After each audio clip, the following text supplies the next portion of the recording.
In the first part of this masterclass, I went over the price reaction of imported goods caused by tariffs and the negotiations between the exporter and the importer. If you haven't seen it, I highly recommend you watch the first part first.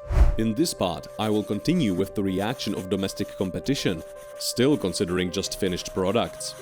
So last time, I showed that the price of most imported products will rise with tariffs. How will the local competition react with its pricing? You may think that the domestic businesses have no reason to increase prices as they face no additional costs, because tariffs do not apply to them since we are still talking about finished products. But that is not guaranteed. There are again several influencing factors. We can broadly distinguish two ways how tariffs can help the domestic companies. First, if the domestic products were more expensive than the imports, then the tariffs can narrow the gap. Second, if the products were of similar price before, the tariffs can make them cheaper relative to the imports. In both cases, the domestic firms can increase their prices, but it is more likely in the second scenario, where they become cheaper than the foreign competition thanks to the tariffs, which is takeaway number 6. Why is that? This is due to the psychology of the customers. You don't need a strong justification for being only slightly cheaper, but you need a damn good justification for being more expensive than everyone else. This is a variation of the price umbrella effect. The major players selling any product create a price level which serves as an umbrella under which all other companies can fit their prices. This suggests that it is necessary to combine this effect with another factor, and that is the market share of domestic versus foreign companies in that product. If, for example, half of all smartphones sold in a given country would come from foreign companies, then the foreign market share would be 50%. Why is this important? Because if domestic companies have large market share, let's say 90%, then they don't give a damn about the foreign competition. In such case, even if the foreign companies increase their prices in consequence of the tariffs, the domestic firms have to worry about their local rivals and thus do not really have the opportunity to increase their prices.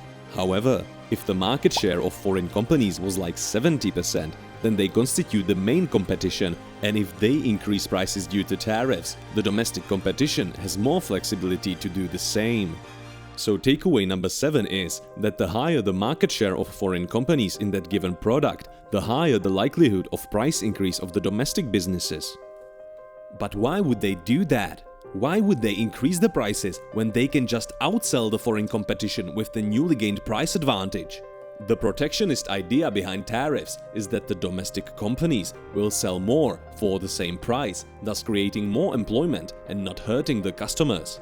But in the previous video, I mentioned that with a little simplification, you can say that the goal of businesses is to maximize profit, and that is calculated as profit per unit times units sold. So rather than selling much more for the same price, they may choose to sell slightly more with somewhat higher profit.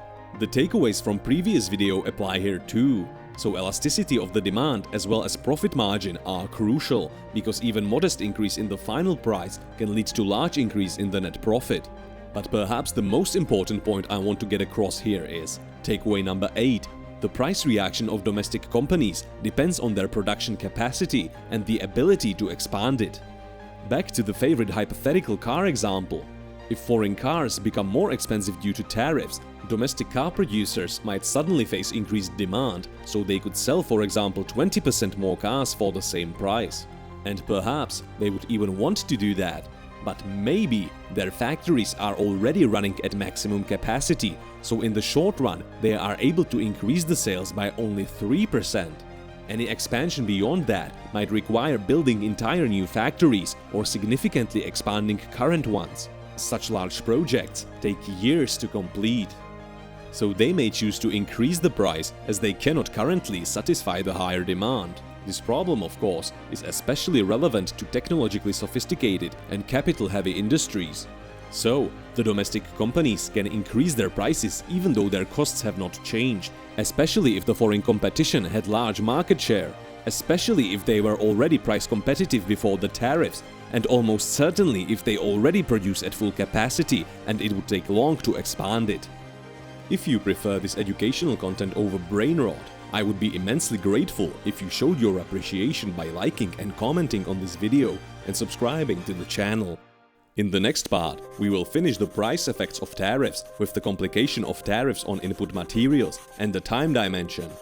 In the meantime, stay unconventional.